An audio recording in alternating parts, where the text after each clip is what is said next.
Hello everyone, आज के इस सेशन में हम जानेंगे कि फ्रेजल वर्ब क्या होते हैं। ये फ्रेजल वर्ब क्या होते हैं उससे पहले हम इस शब्द को समझ लें कि फ्रेज क्या होता है, क्योंकि जो फ्रेज वर्ड है वो इंग्लिश ग्रामर का शब्द है और यहीं से वर्ड आपका बनता है फ्रेजल वर्ब। तो ये फ्रेज क्या है? जो हमारा फ्रेज वर्ड होता है इसका मतलब होता है दो या तीन या चार शब्दों से मिलकर एक नई मीनिंग निकल कर आना। यानी कि जो उसकी मूल मीनिंग है, जो जो पार्ट ऑफ स्पीच है, जो शब्द मिलकर बने हैं, वो उसकी मीनिंग ना होकर एक नई मीनिंग को क्रिएट करना, यानी फ्रेज, जिसको हम कहते हैं शब्द समुच्चय यानी शब्दों का समूह। कई सारे शब्दों से मिलकर एक नई मीनिंग बनाना। क्लियर? सो यही से वर्ड हमारा निकलता है जिसे हम कहते हैं फ्रेजल वर्ब। अभी फ्रेजल वर्ब क्या होता है, तो यहां पर अगर आप देखें तो फ्रेज हमने समझा, अभी हमें फ्रेजल वर्ब को समझना है। तो फ्रेजल वर्ब वो होता है जो वर्ब हो, उसकी जो मूल मीनिंग है, उस मूल मीनिंग को चेंज करना हो तो हम उसमें कोई भी एक प्रेपोजिशन ऐड करें, कोई भी हम उसमें एक एडवर्ब ऐड करें या कोई अदर पार्ट ऑफ स्पीच। जी हाँ, यानी किसी भी वर्ब की मीनिंग में उसमें कोई प्रेपोजिशन ऐड करते हैं हम या कोई एडवर्ब ऐड करते हैं तो उसकी एक नई मीनिंग निकल कर आ जाती है। उसी को हम कहते हैं फ्रेजल वर्ब। तो जिसमें हम आज सीखने वाले हैं कॉल, यानी जो कॉल वर्ब है उसमें हम कितने सारी प्रेपोजिशंस लगा सकते हैं, उसमें क्या हम यूज करके एक नया वर्ड क्रिएट कर सकते हैं, वो हम जानेंगे। तो चलिए समझते हैं। हमारे पास एक वर्ड पहला है कॉल इन।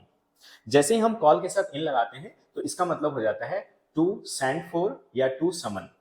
यहां पर आप एक चीज और समझोगे कि ये जो फ्रेजल वर्ब तो है ही, साथ ही साथ जो उसको दूसरे मतलब यानी कि उसको समझाने के लिए जो यूज किया गया है, यहाँ पर आपकी वोकैबुलरी जो है वो भी आपकी जो है थोड़ी इंप्रूव होगी। यहाँ पर भी हम थोड़ी पकड़ बनाएंगे।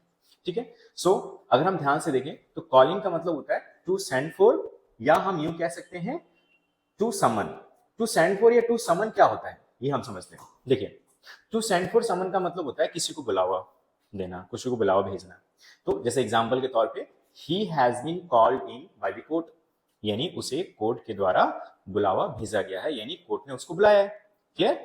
ओके। तो इसी तरीके से और भी आप सेंटेंसेस लिख सकते हैं। I have been called in by my friend, है ना, मुझे मेरे दोस्त के द्वारा बुलाया गया। नाउ नेक्स्ट हमारे पास एक वर्ड है, कॉल के साथ ऑन हमने लगा दिया, अब एक नई मीनिंग क्रिएट हो गई। यहाँ पे आप ध्यान से देखिएगा, जिसका मतलब होता है टू विजिट, या हम यूं कह सकते हैं हाँ टू विजिट समवन। लेकिन जैसे हम कॉल के साथ एट लगाते हैं तो इसका मतलब टू विजिट समवेयर हो जाता है। यानी जो समवेयर है ये एक प्लेस को शो करता है, और ये क्या है, टू विजिट समवन, ये किसी व्यक्ति को शो करता है। ध्यान समझना इस बात को। To visit someone, to visit place जो है ये पर्सन को शो करेगा, प्लेस को। जैसे he called on his friends, यानी वो अपने दोस्त के यहाँ या दोस्त से मिलकर आया, ऐसे। या हम ये कह सकते हैं he called at his office, मतलब वो अपने ऑफिस घूमकर आया या ऑफिस गया, इस तरीके से। नेक्स्ट हमारे पास वर्ड है कॉल अप। कॉल अप का मतलब होता है टू रिकॉल या टू रिमाइंड। जैसे कि हम कहते हैं किसी चीज को याद करना या कोई चीज याद अपने आप आ जाना। जैसे हम कोई चीज देखकर हमें पुरानी बातें याद आ जाती है, कोई चीज पढ़कर हमें कुछ पुरानी चीजें याद आ जाती है, तो वो सेम हमारी जो वर्ड होती है कॉल अप होती है। जैसे एग्जाम्पल के रूप में this book called up my childhood, यानी कि इस किताब को पढ़ने के बाद मुझे मेरी बचपन की बात याद आ गई, बचपन मेरा याद आ गया। क्लियर? इसी तरीके से आप कई सारी चीजों को लिख सकते हैं, like he called up my best friend, इसे देखकर मुझे मेरे प्रिय दोस्त की याद आ गई। नाउ नेक्स्ट हम देखते हैं। नेक्स्ट हमारे पास है कॉल आउट। जब हम कॉल के साथ आउट प्रेपोजिशन ऐड करते हैं तो इसका मतलब होता है टू शाउट। शाउट का मतलब होता है चिल्लाना। ठीक है? जोर जोर से चिल्लाने लगना, ऊंची आवाज में बोलने लगना। तो हम कह सकते हैं एग्जाम्पल में why is he calling out, मतलब वो क्यों चिल्ला रहा है, क्यों जोर जोर से बोल रहा है। इसी तरीके से आप बोल सकते हो this baby is calling out, ये बच्चा रो रहा है, चिल्ला रहा है। कॉल फॉर, जैसे हम कॉल के साथ फॉर लगाते हैं इसका मतलब होता है टू रिक्वायर या टू डिमांड।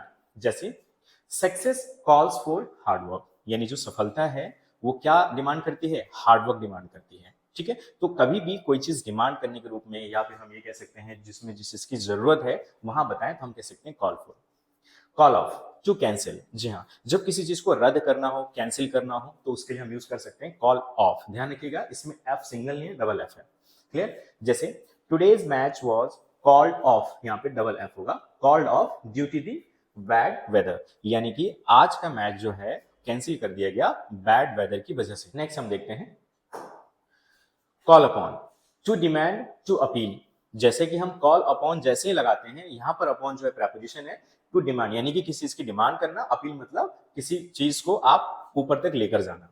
ठीक है, जैसे she called upon the government to pass the new bill, यानी कि उसने गवर्नमेंट से ये अपील की, ये डिमांड की कि वो नया बिल पास करे। इस तरीके से आप भी कई सारे एग्जांपल्स यूज कर सकते हैं। कॉल समबडी नेम्स, अब यहां पर ध्यान दीजिएगा, एसबी जो है ये समबडी का फुल फॉर्म होता है, शॉर्ट में हम इसको एसबी लिखते हैं, समबडी का फुल फॉर्म होता है एसबी। तो इसको हम कह सकते हैं कि यहाँ पर ये चेंज होता रहता है, यानी ये चेंज होगा यहाँ पर, जब भी कभी हम एसबी के नीचे हम ऐसे लाइन करते हैं इसका मतलब है वो चेंज होगा। इसी तरीके से एक और एग्जांपल बनता है एस टी एच, इसका मतलब भी नीचे आ जाता है, इसका मतलब होता है समथिंग। ठीक है, तो जब कभी किसी चीज के नीचे अंडरलाइन कर दिया जाए इसका मतलब उसमें कह सकते हो वो चीजें बदलती रहेंगी according to situation. So to insult या टू अब्यूज, किसी को गाली देना, किसी की बेइज्जती करना, कह सकते हो call somebody names. Names word है, अब ध्यान समझना, जैसे my friends called me names, ध्यान समझना, my friend called me names, क्या नेम्स, लाइक उल्लू, वेल, है ना, उल्लू कहते थे मुझे, या वेल कहते थे मुझे, है ना, कई बार भैंस, ऐसे कुछ ऐसे शब्द जो जिसको किसी को बुरा फील कराने के लिए, एक तरीके से गाली शब्द तो नहीं कह सकते, हाँ गाली भी कह सकते हैं उसको, स्लैंग वर्ड जैसे यूज करते हैं, तो वहां पर हम यूज करते हैं कॉल समबडी नेम्स।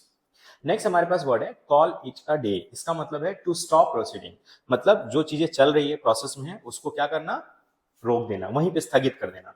जैसे let's call it a day, I am very exhausted, चलो अब इसको यहीं रोक देते हैं, मैं बहुत थक गया हूं, मैं बहुत ज्यादा उब गया हूं, इस तरीके से तो आप बोल सकते हो let's call it a day, I am very tired. ठीक है, लेट्स कॉल इट, है ना, इस तरीके से। तो जब कभी भी आपके मन में आए कि बहुत थके हुए हैं तो आप कह सकते हो let's call it a day. सो हमने देखा किस तरीके से कॉल की मदद से हमने डिफरेंट डिफरेंट टाइप्स ऑफ नए फ्रेजल वर्ब्स बनाए, प्रीपोजिशन ऐड करके, एडवर्ब ऐड करके, या हम कोई नाउन ऐड करके। सो होपफुली आपको ये समझ आया हो। अगर ऐसे ही आपको और भी फ्रेजल वर्ब्स चाहिए तो हमें जरूर बताएं, जरूर लेकर आएंगे। आज के लिए बस इतना ही, थैंक यू सो मच।